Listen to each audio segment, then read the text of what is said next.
Hello and welcome everyone to my YouTube channel Physics Maestro. So here I am presenting to you Challenge Your Understanding segment from Pathfinder book and its chapter Thermodynamics, and Pathfinder में ये लिखा हुआ है thermal physics के नाम से. So let's discuss the problems. So the very first problem is very quite easy one. Yeah, it's a little conceptual. Like शुरू में तो गलती हमसे भी हुई थी इसको बनाने में. So पढ़ते हैं इस क्वेश्चन में क्या कहना चाह रहा है. So the question says कि two identical cups placed on table, तो and one is filled with hot milk at temperature T1 and the other milk is empty. इसे बड़ा अगर हम सिंपल तरीके से सोचना चाहें तो ये बस कुछ ऐसा है कि ऐसा समझिए कि जैसे हमारी मम्मी हमारे लिए दूध लेकर आई, एक कप लेकर आई और एक दूसरा खाली कप लेकर आई, और ये जनरली सबको ही हम लोग करते हैं कि अरे एक में अगर ज़्यादा गर्म है तो उसको किसी और में ट्रांसफ़र कर दो. मतलब ऐसा करते करते वो थोड़ा बहुत ठंडा तो हो ही जाता है. एंड हमें यहाँ पर यही पूछा गया है कि to quicken cooling process you can adopt either of the following methods. कौन से मेथड से जो दूध है वो जल्दी ठंडा होगा. सो पहला जो मेथड है, pour the whole milk in the empty cup and wait till temperature falls to T2. या तो पूरे मास का ही ट्रांसफ़र कर दे, मिल्क का ही ट्रांसफ़र कर दे. दूसरा है कि पहले तो होल मिल्क को एम्प्टी कप में ट्रांसफ़र कर दिए एंड फिर वेट किए कि टेम्परेचर T2. पहले शुरू वाला में क्या किया कि आए मेरे कप में, तुरंत उसको ट्रांसफ़र कर दिए. दूसरे वाले में क्या किया, थोड़ा देर वेट किए, फिर उसके बाद उसको एम्प्टी कप में ट्रांसफ़र कर दिए. तीसरे वाले में क्या किए, पहले वेट किए, फिर पोर किए, फिर एक मतलब इंस्टेंट में फिर से दोबारा से मिल्क को पोर कर लिया और इस तरह से टेम्परेचर डाउन हो गया. तो मैंने सीधे ही इसका स्क्रीनशॉट ले लिया वहाँ से थोड़ा सा तो लगता तो है कि कौन सा ऑप्शन सही होना चाहिए या जो भी. सो यहाँ पर साफ साफ लिखा हुआ है कि since heat transfer from the milk to the cup is almost instantaneous, therefore whenever you pour milk in another cup, fall in temperature of the milk must be proportional to the temperature difference between the milk and the surroundings. And यहाँ पर भी हम एक equation जो है हमारा Q equals MC delta T, तो यहाँ से देख सकते हैं M2C कांस्टेंट रहेगा. डेल्टा T ये तो जो चेंज इन टेम्परेचर है T2 और T1 का जो चेंजिंग आ रहा है वो तो हमेशा ही है, और मास भी कांस्टेंट ही है. तो यहाँ से भी हम ये कह सकते हैं कि कोई भी प्रोसेस ले लें, चेंजिंग जो है सो वही रहने वाला है, किसी में कोई खास अंतर नहीं पड़ने वाला है. Let us move on to the next problem. The next problem I can say कि शायद ये फर्स्ट ऑन यूट्यूब होगा या जो भी होगा. सो लाइक ये अच्छा था थोड़ा प्रॉब्लम, थोड़ा कैलकुलेटिव. एक चीज़ है कि थर्मल फिजिक्स के जो प्रॉब्लम्स है जितने भी पाथफाइंडर में काफ़ी ज़्यादा कैलकुलेटिव है. मतलब मुझे सबसे ज़्यादा कैलकुलेशन वाले जो चैप्टर लगा यही लगा. इसमें काफ़ी ज़्यादा कैलकुलेशन है और थॉट प्रोसेस भी उतना ही है. So yes, let us move on to the next question. So the question here says a length of a barrel gun is this much, mass of shell fire. So you can give an attempt, pause the video and give an attempt if you want to. I'm just proceeding with the solutions. So I hope you have paused the video and tried it. The question का जो मतलब है वो बस इतना सा है कि चलिए ऐसा समझते हैं कि आपकी स्क्रीन पे एक गन डिस्प्ले हो रहा होगा, वहाँ से फायरिंग हुई है. ठीक, यहाँ पर पहले बोला गया कि जो गन पाउडर है कंप्लीट ट्रांसफ़र हो चुका है उसका, गैस का जो भी शेल निकला उसका कंप्लीट ट्रांसफ़र हो चुका है गैस में वो कन्वर्ट हो चुका है.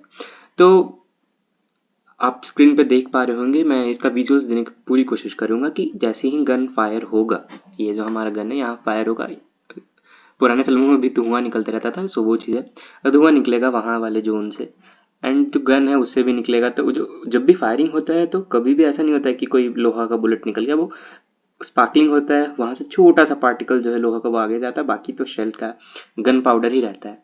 तो यहाँ पर वही हमें बताया गया है कि ये जो हमारा डिस्प्लेसमेंट होगा सेल का बैरल के अंदर में, बैरल यानी कि ये वाला पार्ट से लेके इधर वाले पार्ट तक, ये जो बैरल होगा हमारा, इसका जो यहाँ से डिस्प्लेसमेंट होगा वो प्रोपोर्शनल होगा T to the power alpha के, where T is time and alpha is constant. समय के साथ में, पर्टिकुलर समय के साथ में वो जो है चेंजेस हो रहे हैं. तो अब हमें उन्हीं पर चर्चा करना है. देखते हैं यहाँ पर कि अब जब हम ये तो हमारा फॉर्मल वर्डिंग हो गया। अगर हम इसे सिंबलिक फॉर्म में लिखना चाहें सिंबल में तो कैसे लिख सकते हैं? ये जो एस वेक्टर है, डिस्प्लेसमेंट को कैसे लिख सकते हैं? डिस्प्लेसमेंट, ठीक, तो ये रहा हमारा एस वेक्टर इक्वल्स के वेक्टर टाइम्स डी अल्फा। तो ये तो हमारे इस फॉर्मल वर्डिंग का हो गया। एंड अगर ये जो हमारा जो छोटा छोटा डिस्टेंस जो भी ट्रैवल करेगा अंदर में, अगर हम उसे इंटीग्रेट करें तो हम क्या कह सकते हैं कि ये जितने भी छोटे छोटे हैं, या तो हम इन्हें एस से इसलिए रिप्रेजेंट कर रहे हैं क्योंकि ये हम यहाँ ऐसा शो करना चाह रहे हैं कि जो गन का जो नेट डिस्टेंस वो ट्रैवल किया है वो है एस, ठीक। और वो एस क्या होगा? जो लेंथ ऑफ द बैरल होगा। अरे भाई, बंदूक के अंदर जो गोली मूव करेगा वो कोई एक्स्ट्रा डिस्टेंस थोड़ी चलेगा। जितना लेंथ होगा बैरल का उतना ही तो मूव कर पाएगा ना गोली उसके अंदर में, तो वो चीज़ है। एंड यहाँ पर हम इसी चीज़ को पीडीएफ में समझाने की कोशिश किए थे लिखकर, you can pause and read it. तो ये रहा चीज़। एंड ये जो ऐसा, ये थोड़ा सा आगे आपको समझ में आएगा कि कितने ज़्यादा कैलकुलेशंस हैं इसमें। इसके चलते हमने कोशिश की है कि जितना ज़्यादा नंबर ऑफ टर्म्स लिए जा सके ताकि कन्फ्यूज़न ना हो। तो आइए अब हम देखते हैं कि number of moles per second है, मोल्स पर सेकेंड है हमारा। यहाँ पर एक जो रेट कांस्टेंट है वो मेंशन है। यहाँ देखा, यहाँ हमारा मास दिया हुआ है, ये हमारा रेट कांस्टेंट कि कंबशन जो होगा गन पाउडर का ये कांस्टेंट रेट पे होगा, और वो रेट कांस्टेंट यहाँ हमारा दिया हुआ है। नंबर ऑफ मोल्स हमें निकालने हैं तो R/m, ये जो m यहाँ पर हमारा मेंशन्ड है मोलर मास वो रहा, ठीक। एंड नंबर ऑफ मोल्स निकालने हैं, यहाँ पर पर सेकंड में था। पर सेकंड का क्या मतलब? पर का मतलब डिवीजन में, तो बस ये वाला t जो है यहाँ का वो यहाँ चला गया, तो R/ molar mass times t, ये हो गया हमारा नंबर ऑफ मोल्स। अब हम बात करते हैं जो फोर्स लगेगा जब भी फायरिंग होगा उसके चलते, जो भी फोर्स एक्शंस होगा उसके चलते। तो ये रहा P, force equals pressure into area. ये तो सिंपल है, प्रेशर इनटू एरिया। प्रेशर को कैसे लिख सकते हैं? यहाँ पर गैस का बात हो रहा है ना, Fairlie constant temperature and complete transfer हुआ था ना, हाँ यहाँ कंप्लीट ट्रांसफॉर्मेशन ये रहा। तो गैस के टर्म्स में तो हम यहाँ पर सिंपली वो PV इक्वल्स NRT लगा दिए, तो P इक्वल्स NRT/V हो गया, टाइम्स एरिया कर दिए, मास इनटू एक्सेलरेशन ये रहा, ठीक है। एंड जो वॉल्यूम है, वॉल्यूम हमारा क्या होगा? एरिया टाइम्स जो उसका डिस्टेंस होगा वो जितना ट्रैवल करेगा। यहाँ पर हम ऐसे भी लिख सकते हैं, लेकिन आपको मैंने बताया कि काफ़ी कैलकुलेशंस में प्रॉब्लम हो सकता था, इसलिए मैंने वहाँ पर उस तरीके से इसको डिनोट किया है। ये जो ऐसे ये हमारा ये बताना चाह रहा है कि जो बुलेट ने कितना जो टोटल ट्रैवल किया है। एंड यहाँ पर देखिए इंटीग्रल में हमने यूज़ किया है L का, 0 से लेकर L तक, L यानी कि जो डिस्टेंस होगा। सो क्या ठीक है, आगे और समझते जाते हैं इनसे। तो ये रहा हमारा N RT equals M times A dot S, ये वाला यहाँ चला गया। तो ये रहा हमारा पार्ट यहाँ पे। एंड ये जो हमारा N है, N को हम यहाँ वाले टर्म से रिप्लेस कर सकते हैं। ये जो हमारा टर्म है, तो इसी चीज़ को हमने बस यहाँ पर चेंज कर दिया है, R/m टाइम्स T, ये छोटा वाला T, एंड ये वाला कैपिटल RT और ये वाला M यहाँ से, ये रहा, ठीक। एंड अब हम यहाँ पर अगर हम देखें तो ये हमारा एक्सेलरेशन टाइम्स ये कैसे लिख सकते हैं? dV/dt। एंड ये रहा M तो ये हमारे नीचे ही हमने इसे ले आया। यहाँ पर छोटा सा कैलकुलेशंस बस हेर फेर हुआ है थोड़ा सा, कुछ नहीं है। इसे हम दोबारा समझाने की कोशिश करते हैं क्योंकि हो सकता है यहाँ पर प्रॉब्लम आए कि कौन सा टर्म कहाँ चला गया। देखते हैं पहले। ये रहा हमारा NRT, M times A into S। तो ये जो M है ये हमारे नीचे आ जाएगा NRT/m। ये S वेक्टर हो गया। एक्सेलरेशन को कैसे लिखते हैं? dV/dt। तो ये रहा हमारा। एंड अब हम यहाँ पर n के लिए जो हमने यहाँ पर वैल्यू कैलकुलेट किया था ये वाला, बस यहाँ पर इसे पुट कर देंगे तो हमारा ये वैल्यू आ गया RT के पावर अल्फा। एंड ये वाला S वेक्टर तो हमने यहाँ पर देखा ना कि AT से वेरी कर रहा है, तो यहाँ पर भी किए कर सकते हैं। यहाँ हो सकता है मैंने गलती कर दी हो थोड़ी लिखने में। नेक्स्ट स्लाइड पर मूव करते हैं। यहाँ पर जो हमारा dV वेक्टर था, dV जो आया था ये जो है हमारा, अब हम इसे इंटीग्रेट करने के लिए चाहेंगे तो क्या है? एक है हमारा यहाँ T और एक ये T ना छोटा वाला है, यहाँ गलती था, T का पावर अल्फा और यहाँ थोड़ा, तो ये जो dt है इधर आ जाएगा और ये जो dV वाला टर्म है ये जो dt है ये इधर, एंड ये dv वाला टर्म इधर ही रह जाएगा। अब हम इसे इंटीग्रेट करेंगे, दोनों साइड dt को इधर ले जाएंगे। नेक्स्ट स्लाइड में वही है, ये रहा हमारा dv एंड ये रहा हमारा t के टर्म्स में, ठीक है। बस सिंपल से हमने इंटीग्रेट किया इसे 0 से लेकर v, इसे 0 से लेकर t तक। ये रहा हमारा इंटीग्रेशन का रिजल्ट। अब हम ये जो हमारा v आया इसे ds बाई dt वेक्टर से लिख सकते हैं, एंड इसी चीज़ को फिर से हमने यहाँ पर लिख दिया, v इक्वल्स ये एंड ds बाई dt के लिए ये, ठीक। अब हमारा l क्या था, इंटीग्रल ऑफ जो छोटा वाला ds है उसको 0 से लेके l, 0 से लेकर जो छोटा छोटा ट्रैवल करेगा ना, वो जो नेट ट्रैवल करने जाएगा उसका बात हो रहा है। तो हमने 0 से लेकर s दे दिया, l भी दे सकते हैं। तो फिर यहाँ पर जो हमारा v के टर्म्स में ये वाला जो हमारा टर्म आ रहा था ds वाले का, तो इसे हमने ये dt यहाँ गया ds का इंटीग्रल, और ds का इंटीग्रल क्या था वहाँ पर भी हमने देखा था कि वो l ही है, गन वाले बैरल का मैंने पहले ही समझाया था। तो ये रहा ds इधर रहा और ये dt इधर चला गया, वही चीज़ यहाँ पर भी हुई, ठीक है। एंड अब जो ये वाला मेरा टर्म आएगा s इक्वल्स के टी अल्फा, यहाँ पर अगर हम देखिए 0 से l भी ले लेना तो वहाँ पर हमने क्या देखा था कि l क्या होगा, वही होगा जो नेट डिस्प्लेसमेंट ट्रैवल, नेट जो डिस्टेंस ट्रैवल करेगा बुलेट बैरल के इनसाइड में। तो दोनों बातें सेम ही है, लेकिन ये चेंज करते रहेगा और वो जो l है वो नहीं है, तो वो चीज़ है। अब हम यहाँ पर देख सकते हैं s equals k to the power alpha, and ये वेरी करता है, ये तो रिलेशन हमने वहीं पर देखा हुआ था। तो k to the power alpha equals ये जो हमारा पूरा टर्म है, ये वाला टर्म आ गया यहाँ पर हमारा, ठीक।